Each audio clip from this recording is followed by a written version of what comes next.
producing high-quality media for your entertainment. The Hobbit, Chapter 1, An Unexpected Party. In a hole in the ground, there lived a hobbit, not a nasty, dirty, wet hole filled with the ends of worms and an oozy smell, nor yet a dry, bare, sandy hole with nothing in it to sit down on or to eat. It was a hobbit hole, and that means comfort. It had a perfectly round door, like a porthole painted green, with a shiny yellow brass knob in the exact middle. The door opened up into a tube-shaped hall, like a tunnel, a very comfortable tunnel, without smoke, with paneled walls and floors tiled and carpeted, provided with polished chairs and lots of pegs for hats and coats. The hobbit was fond of visitors. The tunnel wound on and on, going fairly but not quietly straight into the side of the hill. The hill, as all the people for many miles round called it, and many little round doors opened out of it, first on one side, then on another. No going upstairs for the hobbit.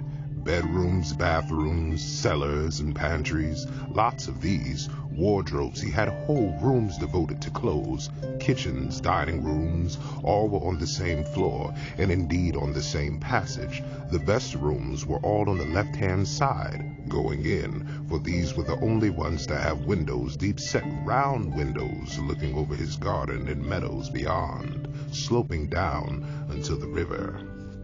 This hobbit was a very well-to-do hobbit, and his name was Baggins. The Baggins had lived in the neighborhood of the hill for a time out of mind, and people considered them very respectable, not only because most of them were rich, but also because they never had any adventures or did anything unexpected.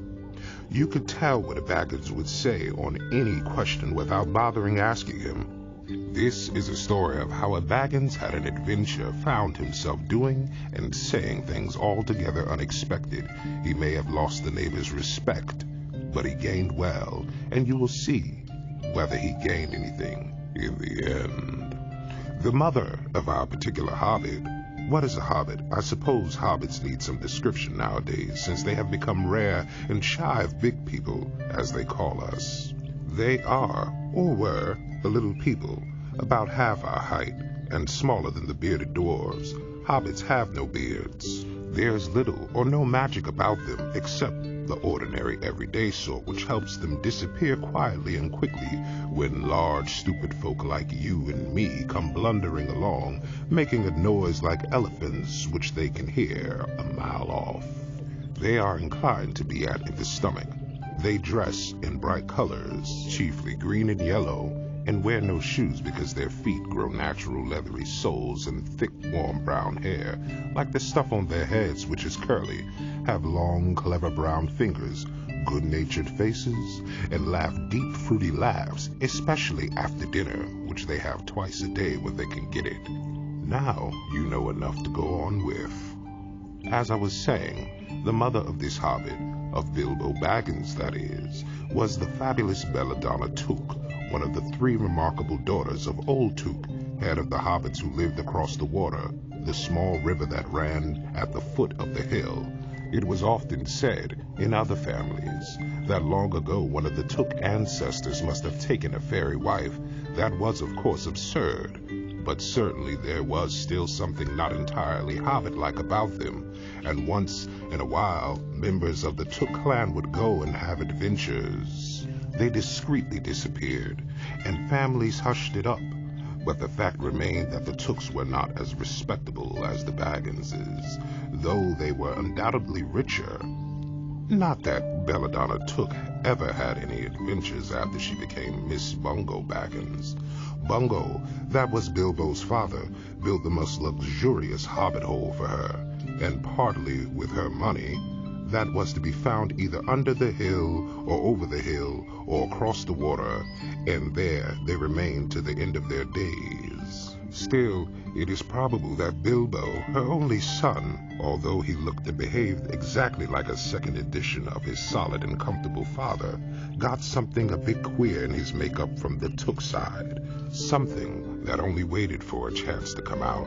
the chance never arrived until Bilbo Baggins was grown up, being about 50 years old or so, and living in the beautiful hobbit hole built by his father, which I have just described for you, until he had in fact apparently settled down immovably.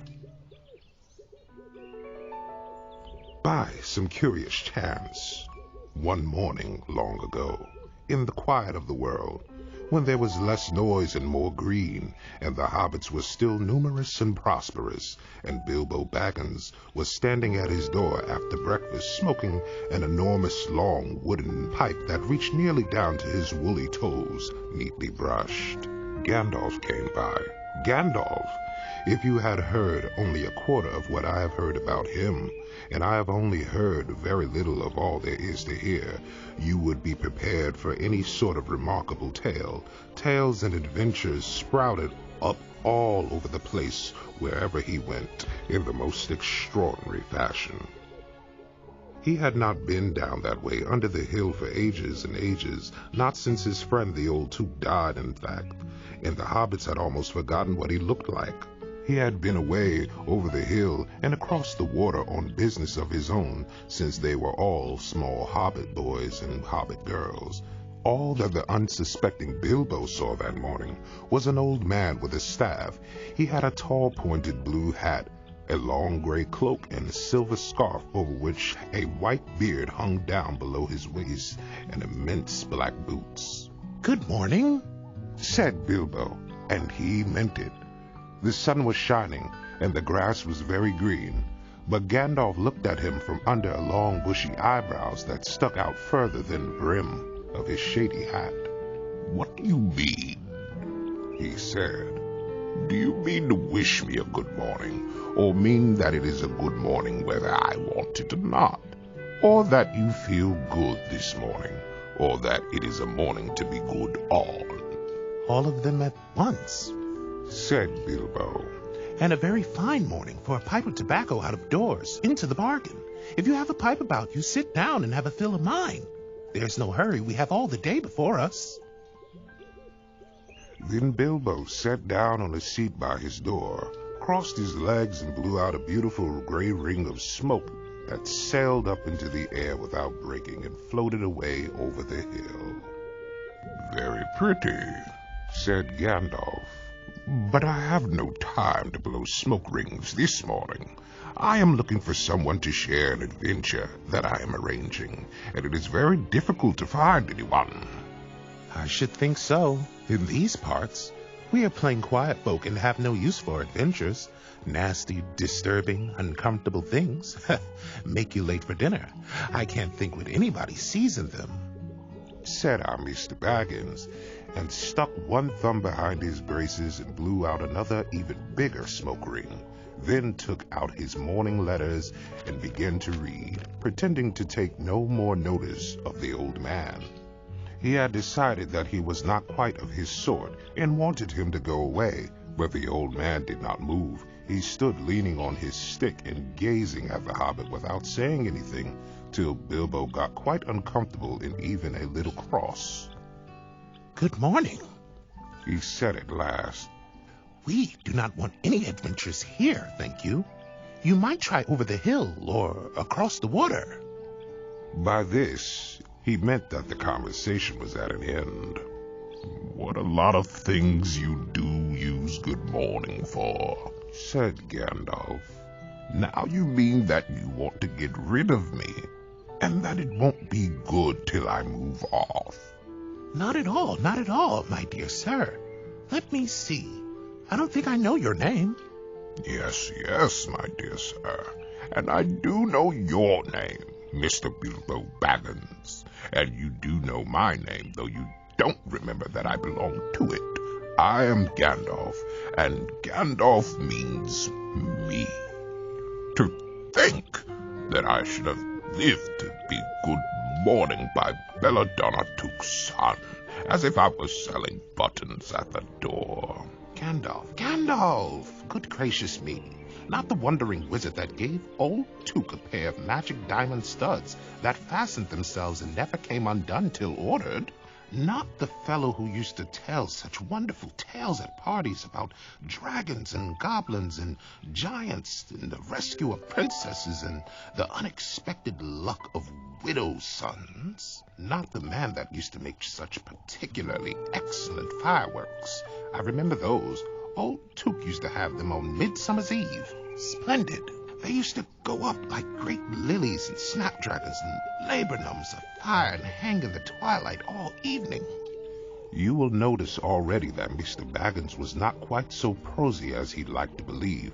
Also that he was very fond of flowers. Dear me, He went on. not Gandalf who was responsible for so many quiet lads and lasses going off into the blue for mad adventures. Anything from climbing trees to visiting elves, or sailing in ships sailing to other shores. Bless me, life used to be quiet, Enter.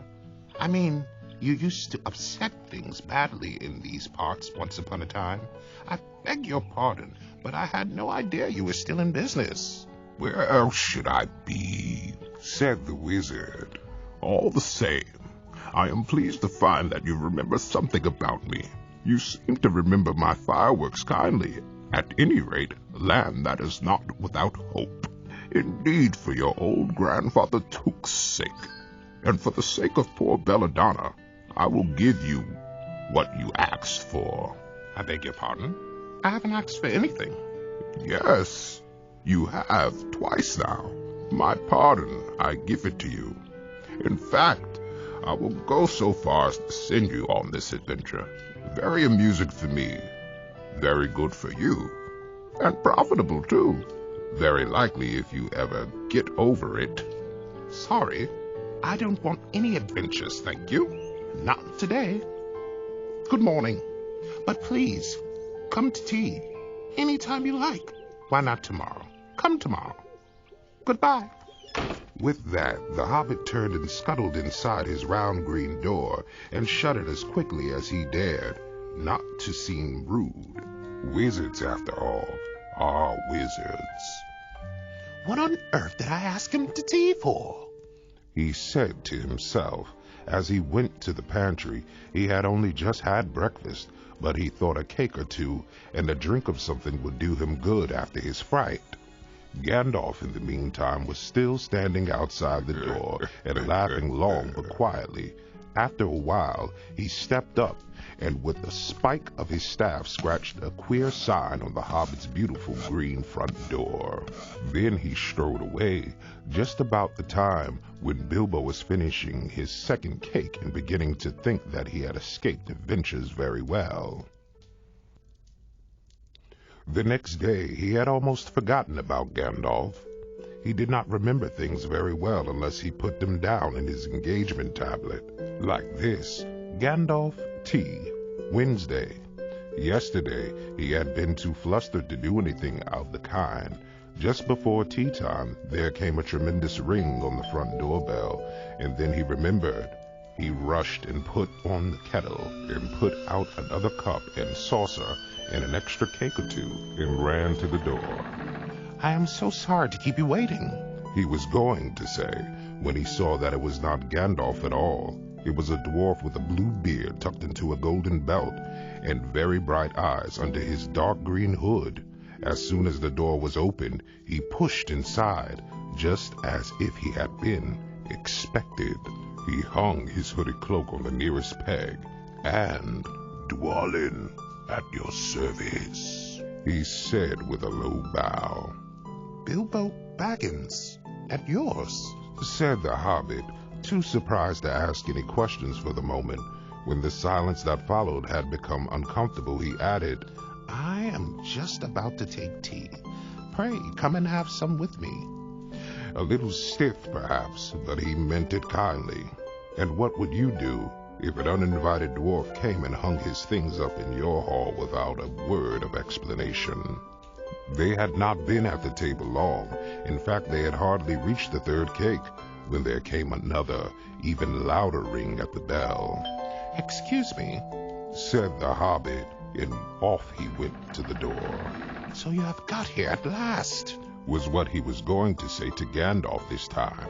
But it was not Gandalf. Instead, there was a very old-looking dwarf on the step with a white beard and a scarlet hood, and he too hopped inside as soon as the door was opened, just as if he had been invited. "I see they have begun to arrive already," he said when he caught the sight of Dwalin's green hood hanging up. He hung his red one next to it, and "Balin, at your service," he said with his hand on his breast. "Thank you," said Bilbo with a gasp. It was not the correct thing to say, but they had begun to arrive had flustered him badly. He liked visitors, but he'd like to know them before they arrived, and he preferred to ask them himself. He had a horrible thought that the cakes might run short, and then he, as the host, he knew his duty and stuck to it, however painful he might have to go without. "Come along in and have some tea," he managed to say after taking a deep breath. "A little beer would suit me better, if it is all the same to you, my good sir," said Balin with the white beard. "But I don't mind some seed cake if you have any." "Lots," Bilbo found himself answering to his own surprise, and he found himself scuttling off to the cellar to fill a pint beer mug, and to the pantry to fetch 2 beautiful round seed cakes, which he had baked that afternoon for his after-supper morsel.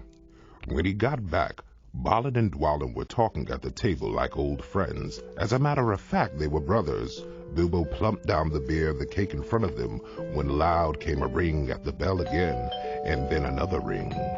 "Gandalf for certain this time," he thought as he puffed along the passage, but it was not. It was 2 more dwarves, both with blue hoods, silver belts, and yellow beards, and each of them carried a bag of tools and a spade. In they hopped as soon as the door began to open. Bilbo was hardly surprised at all. "What can I do for you, my dwarves?" he said. "Kile, at your service," said the one. "And File," added the other, and they both swept off their blue hoods and bowed. "At yours and at your families," replied Bilbo, remembering his manners this time. "Dwalin and Balin are here already, I see," said Kili. "Let us join the throng." "Throng?" thought Mr. Baggins. "I don't like the sound of that. I really must sit down for a minute and collect my wits and have a drink." He had only just had a sip in the corner while the 4 dwarves sat around the table and talked about mines and gold and troubles with the goblins and the depredation of dragons and lots of other things which he did not understand and did not want to, for they sounded too much adventurous when his bell rang again, as if some naughty little hobbit boy was trying to pull the handle off. "Someone at the door," he said, blinking. "Some 4, I should say by the sound," said Feely. "Besides, we saw them coming along behind us in the distance."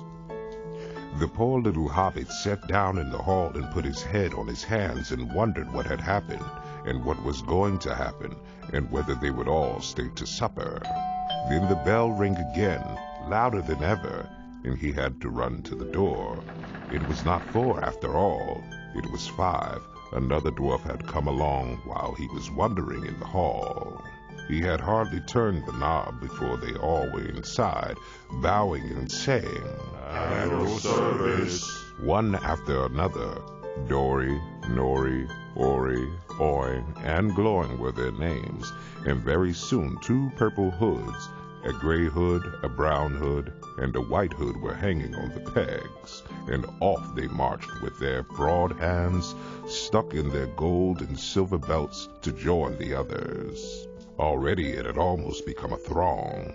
Some called for ale, and some for porter, and one for coffee, and all of them for cakes, so the hobbit was kept very busy for a while. A big jug of coffee had just been set in the hearth, the seed cakes were gone, and the dwarves were starting on a round of buttered scones, when there came a loud knock. Not a ring, but a hard rat-tat on the hobbit's beautiful green door. Somebody was begging with a stick. Bilbo rushed along the passage, very angry, and altogether bewildered and bewildered.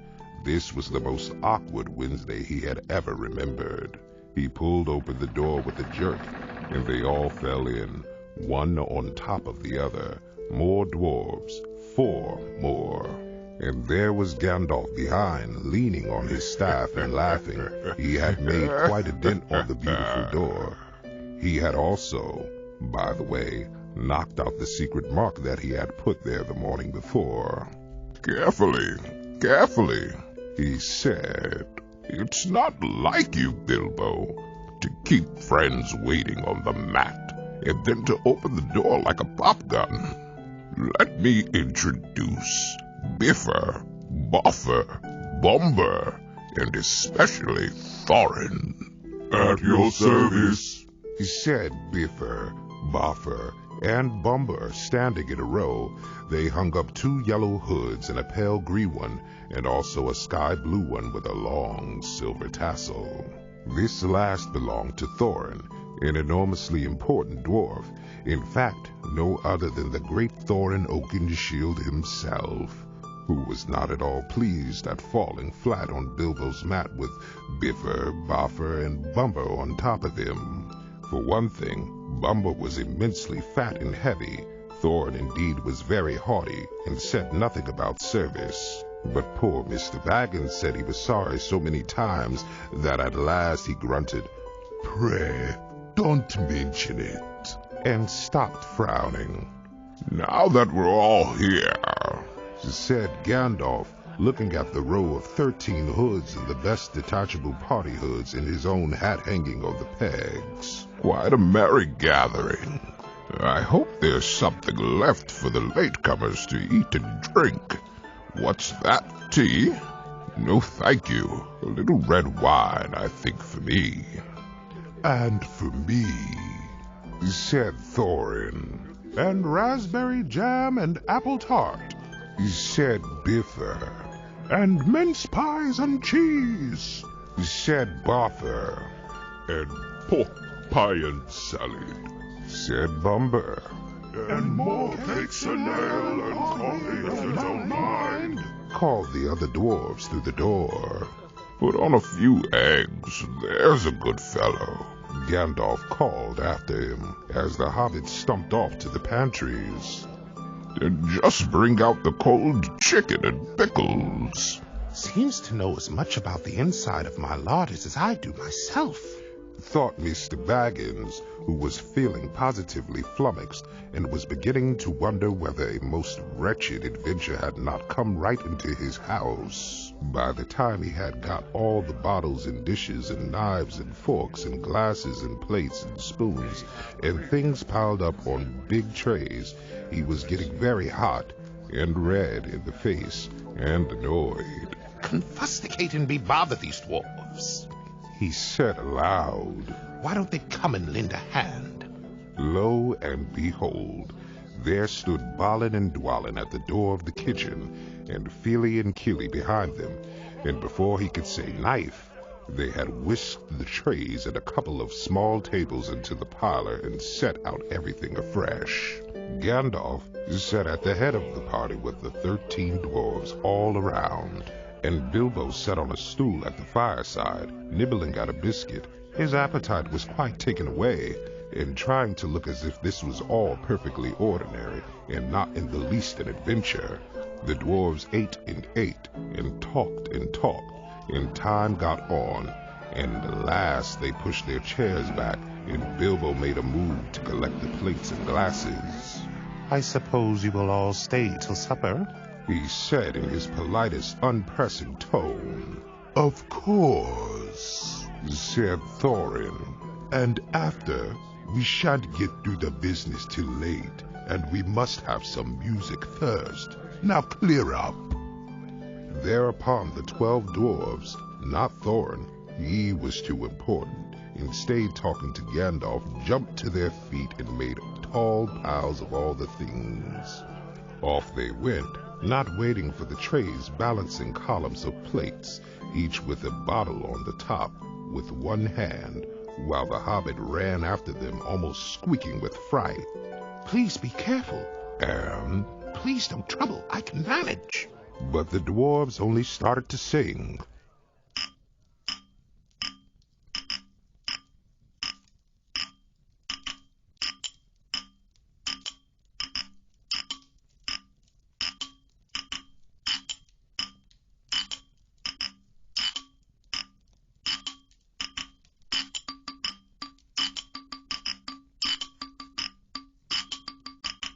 Blunt the knives and bend the forks, smash the bottles and burn the corks, chip the glasses, crack the plates.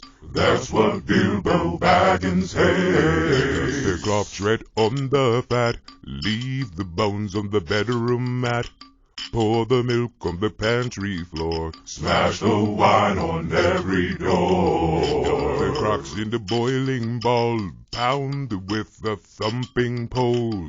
If you were finished, if any are whole, Send them down the hall to roll. That's what Bilbo Baggins hates. So carefully, carefully with the plates. And of course they never did any of these dreadful things. And everything was cleaned and put away as quick as lightning, while the Hobbit was turning round and round in the middle of the kitchen trying to see what they were doing. Then they went back and found Thorin with his feet on the fender smoking a pipe. He was blowing the most enormous smoke rings, and wherever he told one to go, it went up the chimney, or behind the clock on the mantelpiece, or under the table, or round and round the ceiling. But wherever it went, it was not quick enough to escape Gandalf. He sent a smaller smoke ring from his short clay pipe through each one of Thorin's. Then Gandalf's smoke ring would go green and come back to hover over the wizard's head. He had quite a cloud of them about him already, and in the dim light it made him look strange and sorcerous. Bilbo stood still and watched. He loved smoke rings, and then he blushed to think how proud he had been yesterday morning of the smoke rings he sent up the wind over the hill. Now for some music, Said Thorin. bring out the instruments. Keely and Feely rushed for their bags and brought back little fiddles. Dory, Nori, and Ori brought out flutes from somewhere inside their coats. Bumber produced a drum from the hall. Biffer and Boffer went out too, and came back with clarinets that they had left among the walking sticks. Dwalin and Balin said, Excuse me, I've left mine on the porch. Just bring mine in with you, said Thorin. They came back with vials as big as themselves and with Thorin's harp wrapped in the green cloth. It was a beautiful golden harp, and when Thorin struck it, the music began all at once, so sudden and sweet that Bilbo forgot everything else and was swept away into dark lands of the strange moons, far over the water and very far from his hobbit hole under the hill. The dark came into the room from the little window that opened in the side of the hill. The firelight flickered. It was April, and still they played on, while the shadow of Gandalf's beard wagged against the wall. The dark filled all the room, and the fire died down, and the shadows were lost, and still they played on. And suddenly first one, then another began to sing as they played, deep-throated singing of the dwarves in the deep places of their ancient homes. And this is like a fragment of their song, if it could be like their song without their music. Dum, dum, dum, dum, dum, dum, dum, dum, dum, dum. Far over, far over, far over, far over, far over, far over, far over, far over. Far over the misty mountains cold, through dungeons deep and caverns, only over the misty mountains cold. The pines were roaring on the high, the winds were mourning in the night. The fire was ready, flaming, spread the trees like torches blazed with light. Far over, far over.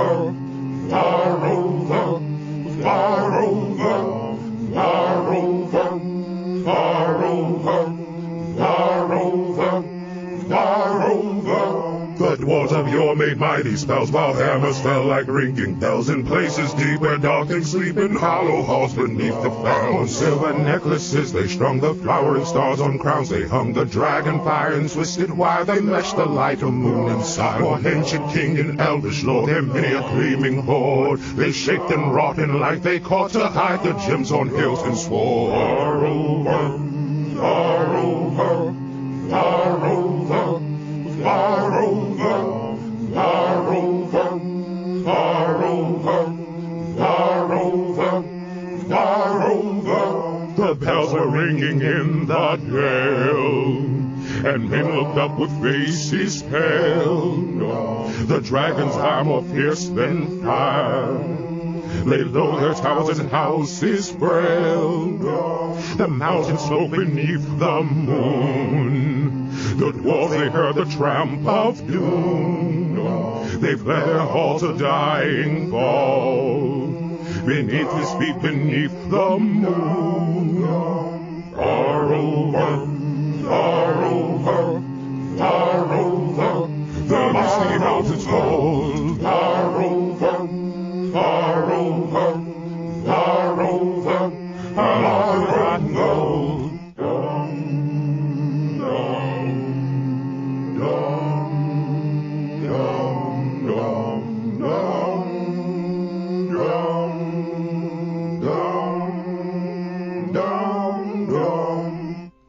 As they sang, the Hobbit felt the love of beautiful things made by hands and by cunning and by magic moving through him. A fierce, jealous love, the desire of the hearts of the dwarves. Then something tookish woke up inside him, and he wished to go and see the great mountains, and hear the pine trees and the waterfalls, and explore the caves, and wear a sword instead of a walking stick. He looked out of the window. The stars were out in the dark sky above the trees. He thought of the jewels of the dwarves shining in dark caverns. Suddenly, in the wood beyond the water, a flame leapt up, probably somebody lighting a wood fire. He thought of plundering dragons settling on his quiet hill and kindling it all into flames. He shuddered, and very quickly he was plain Mr. Baggins of Bag Inn under the hill again. He got up trembling. He had less than half a mind to fetch the lamp, and more than half a mind to pretend to, and go and hide behind the beer barrels in the cellar, and not come out again until all the dwarves had gone away. Suddenly, he found that the music and the singing had stopped, and they were all looking at him with eyes shining in the dark. "What are you doing?" said Thorin, in a tone that seemed to show that he had guessed both halves of the Hobbit's mind. What about a little light? Said Bilbo apologetically. "We like the dark," said the dwarves. "Dark, the dark business, there are many hours before dawn." Of course, said Bilbo, and sat down in a hurry. He missed the stool and sat down in the fender, knocking over the poker and the shovel with a crash. "Hush," said Gandalf. "Let Thorin speak." And this is how Thorin began. "Gandalf, dwarves, and Mr. Baggins, we are not together in the house of our friend and fellow conspirator, this most excellent and audacious Hobbit. May the hairs on his toes never fall out. All praise to his wine and ale." He paused for a breath, and for a polite remark from the Hobbit, but the compliments were quite lost on poor Bilbo Baggins, who was wagging his mouth in protest at being called audacious and, worst of all, fellow conspirator. Though no noise came out, he was so flummoxed, so Thorin went on. "We are met to discuss our plans, our ways, means, policy, and devices. We shall soon before the break of day start our long journey, a journey from which some of us, or perhaps all of us, except our friend and counselor, the ingenious wizard Gandalf, may never return. It is a solemn moment. Our object is, I take it, well known to all of us, to the estimable Mr. Baggins, and perhaps to one or two of the younger dwarves. I think I should be right in naming Keely and Feely, for instance. The exact situation at the moment may require a little brief explanation. This was Thorin's style.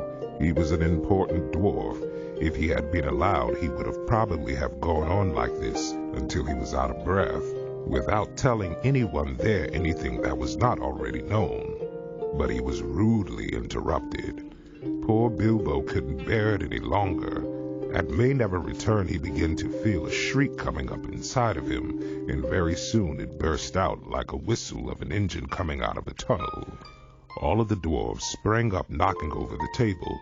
Gandalf struck a blue light on the end of his magic staff, and in its firework glare the poor little hobbit could be seen kneeling on the hearth rug, shaking like jelly that was melting.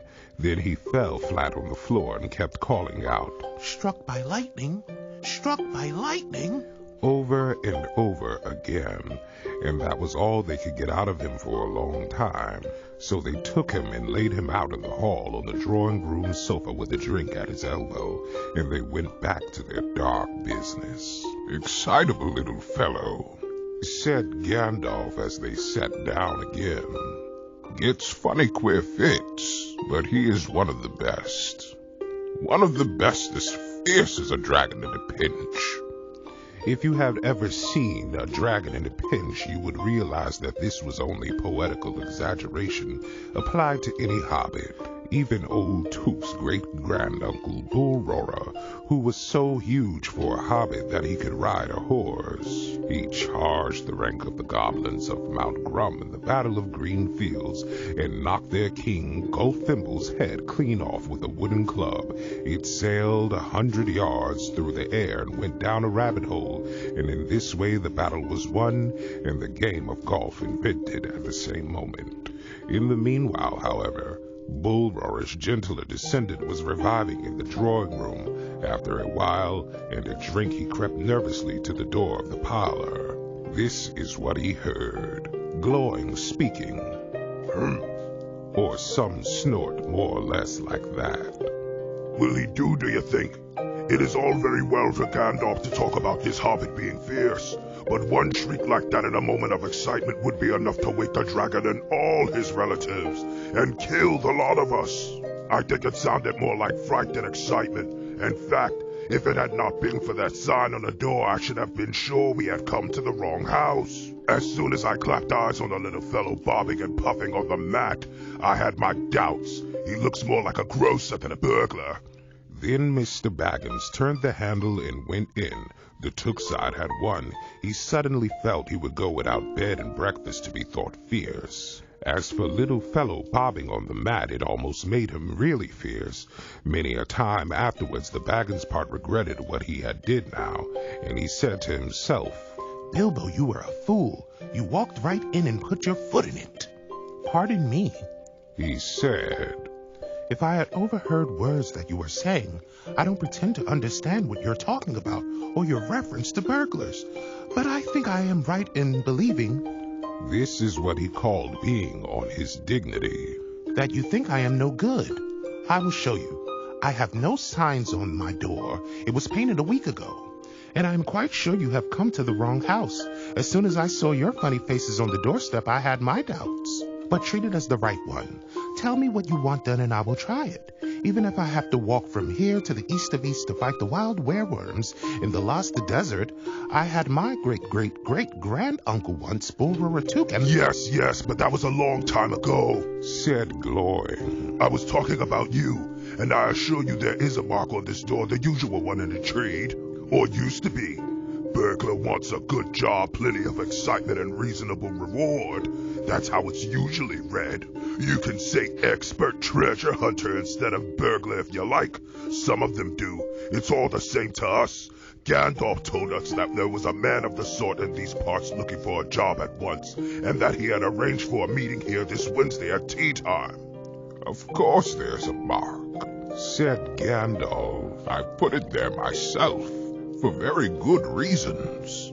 You asked me to find the 14th man for your expedition, and I chose Mr. Baggins. Just let anyone say I chose the wrong man or the wrong house, and you can stop at 13 and have all the bad luck you like, or go back to digging coal. He scowled so angrily at Glowing that the dwarf huddled back in his chair, and when Bilbo tried to open his mouth to ask a question, he turned and frowned at him and stuck out his bushy eyebrows till Bilbo shut his mouth tight with a snap. "That's right," said Gandalf.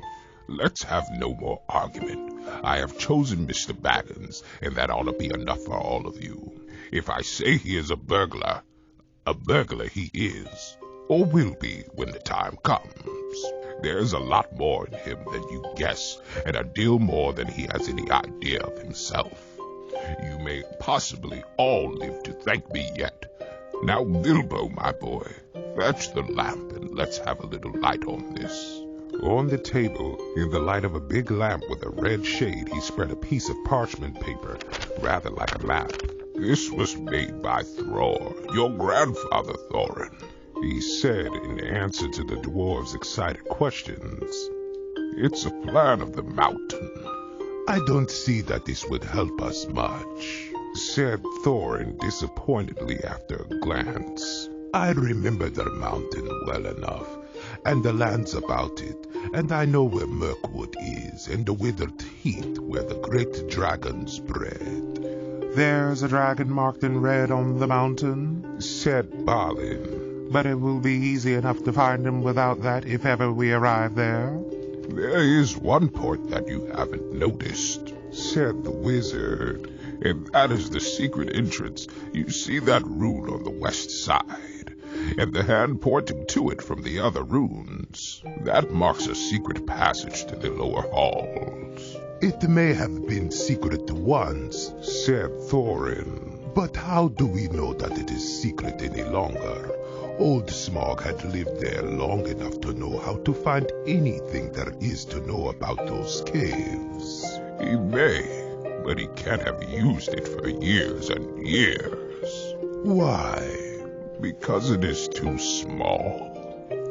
5 feet high at the door, and 3 may walk abreast, say the runes, but old Smaug could not creep into a hole that size, not even when he was a young dragon. Certainly not after devouring so many of the dwarves and men of Dale." "It seems a great big hole to me," squeaked Bilbo, who had no experience of dragons and only of hobbit holes. He was getting excited and interested again, so that he forgot to keep his mouth shut. He loved maps, and in his hall there hung a large one of the country round with all his favorite walks marked on it in red ink. "How could such a large door be kept secret from everybody outside apart from the dragon?" he asked. He was only a little hobbit, you must remember. "In lots of ways," said Gandalf. "But in what way this one has been hidden we don't know without going to see. From what it says on the map, I should guess there's a closed door, which has been made to look exactly like the side of the mountain. That is the usual dwarves' method. I should think that is right, isn't it?" "Quite right," said Thorin. "Also," went on Gandalf, "I forgot to mention that with the map went a key, and a small curious key. Here it is," he said, and handed to Thorin a key with a long barrel and intricate wards made of silver. "Keep it safe." "Indeed I will," said Thorin, and he fastened it upon a fine chain that hung about his neck and under his jacket. "Now things begin to look more hopeful. This news alters them much for the better. So far, we have no clear idea what to do. We thought of going east, as quiet and careful as we could, as far as the Long Lake. After that, the trouble would begin." "A long time before that, if I know anything about the roads east," interrupted Gandalf. "We might go from there up along the river running. went on Thorin, taking no notice. And so to the ruins of Dale, the old town in the valley there, under the shadow of the mountain. But none of us liked the idea of the front gate. The river runs out of it through the great cliff at the south of the mountain, and out of it comes the dragon too far too often, unless he has changed. That'll be no good, said the wizard. Not without a mighty warrior, even a hero. I tried to find one, but warriors are busy fighting one another in distant lands, and in this neighborhood, heroes are scarce or simply not to be found. Swords in these parts are mostly blunt, and axes are used for trees, and shields as cradles or dish covers. And dragons are comfortably far off, and therefore legendary. That is why I settled on burglary, especially when I remembered the existence of a side door. And here's our little Bilbo Baggins, the burglar, the chosen and selected burglar. So now let's get on and make some plans. Very well then, said Thorin.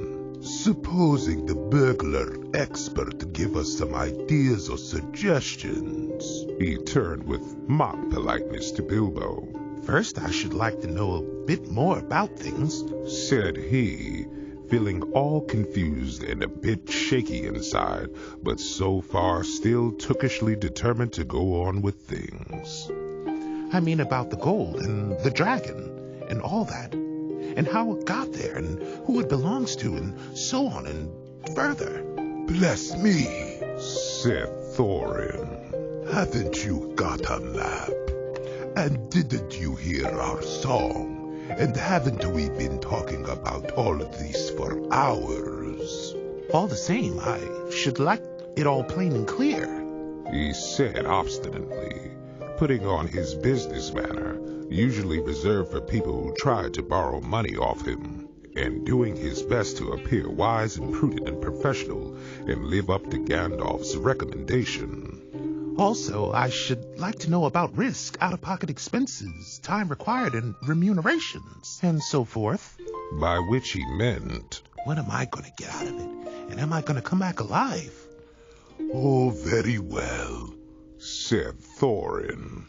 Long ago in my grandfather Throrstar, my family was driven out of the far north and came back with all their wealth and their tools to this mountain on the map. It had been discovered by my far ancestor, Thrain the Old, but now they had mined and they tunneled and they made herger halls and greater workshops. In addition, I believe they found a good deal of gold and a great many jewels too. Anyway, they grew immensely rich and famous, and my grandfather was king under the mountain again, and treated with great reverence by mortal men who lived in the south, and they were gradually spreading up the running river as far as the valley overshadowed by the mountain. They built the merry town of Dale there in those days. Kings used to send for our smiths and reward even the least skillful most richly. Fathers would beg us to take their sons as apprentices and pay us handsomely, especially in food supplies, which we never bothered to grow or find for ourselves. Altogether, those were good days for us, and the poorest of us had money to spend and lend, and leisure to make beautiful things just for the fun of it, not to speak of their most marvelous and magical toys, like of which is not to be found in the world nowadays. So my grandfather's hall became full of armor and jewels and carvings and cups, and the toy market of Dale was the wonder of the north. Undoubtedly, that was what brought the dragon. Dragons steal gold and jewels, you know, from men and from elves and dwarves wherever they can find them, and they guard their plunder as long as they live, which is practically forever unless they are killed, and never enjoy a brass ring of it. Indeed, they hardly know a good bit of work from a bad, though they usually have a good notion of the current market value, and they can't make a thing for themselves, not even mend a little loose scale in their armor. There were lots of dragons in the north in those days, and gold was probably getting scarce up there, with the dwarves flying south getting killed in all the general waste and destruction that dragons make going from bad to worse. There was a most especially greedy, strong, and wicked one called Smaug. One day, he flew up into the air and came south. The first we heard was like a noise like a hurricane coming from the north, and the pine trees on the mountain creaking and cracking in the wind. Some of the dwarves who had happened to be outside, I was one luckily, a fine adventurous lad in those days, away wandering about, and it saved my life that day. Well, from a good way off we saw the dragon settle on our mountain in a spout of flame. Then he came down the slopes, and when he reached the woods they all went up in fire. By that time the bells were ringing in the dale and the warriors were arming. The dwarves rushed out of their great gate, but there was the dragon waiting for them. None escaped that way. The river rushed up in steam and fog and fell on Dale, and the fog of the dragon came on them and destroyed most of the warriors' usual unhappy story. It was only too common in those days. Then he went back and crept through the front gate and routed out all of the halls and lanes and tunnels and alleys, cellars, mansions, and passages. After that there were no dwarves left alive inside, and he took all of their wealth for himself. Probably, for that is the dragon's way. He has piled it up all in a great heap far inside and sleeps on it for a bed. Later, he used to crawl out of the great gate and come by night to Dale and carry away people, especially maidens, to eat until Dale was ruined and all of the people dead or gone.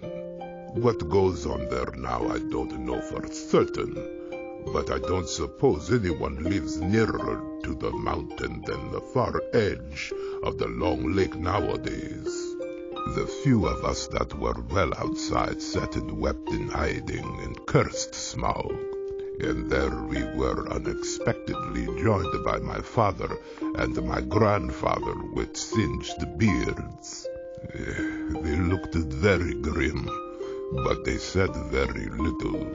When I asked how they had got away, they told me to hold my tongue, and said that one day, in the proper time, I should know.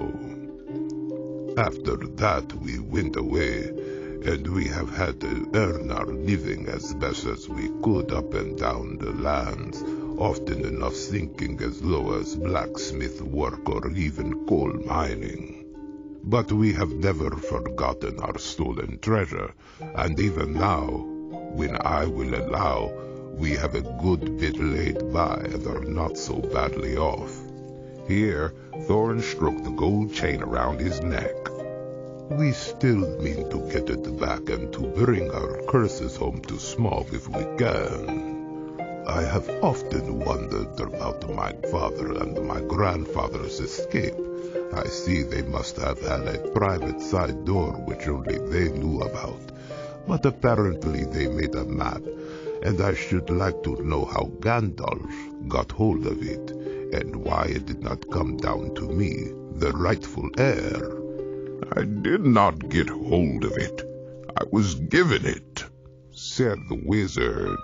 Your grandfather Thror was killed, you remember, in the mines of Moria by Azog the Goblin.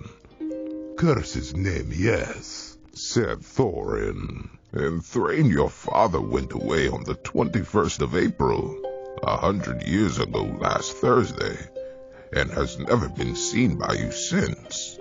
True, said Thorin. Well, your father gave me this to give to you, and if I have chosen my own time and way of handing it over, you can hardly blame me, considering the trouble I had to find you. Your father could not remember his own name when he gave me the paper, and he never told me yours. So on the whole, I think I ought to be praised and thanked.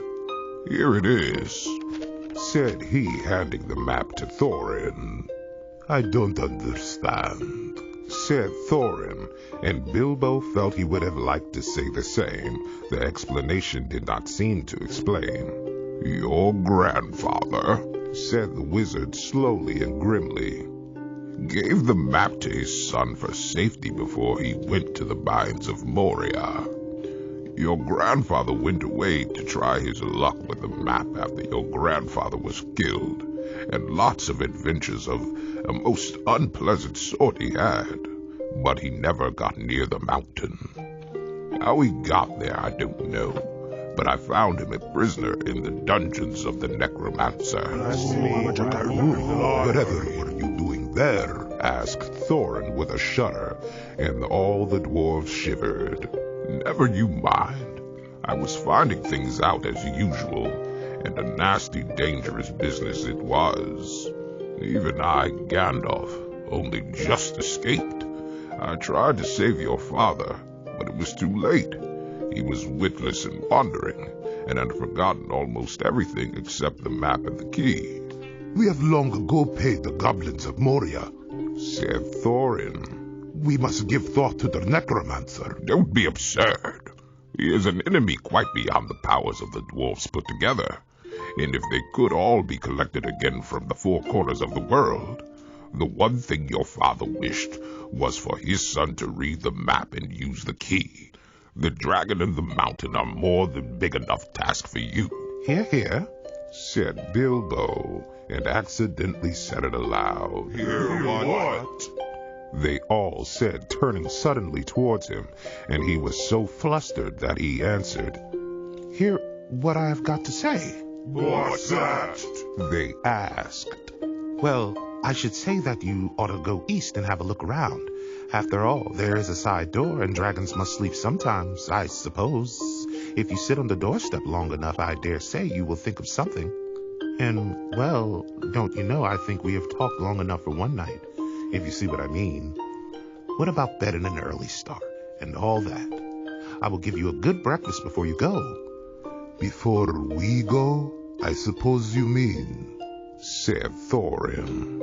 Aren't you the burglar? And isn't sitting on the doorstep your job?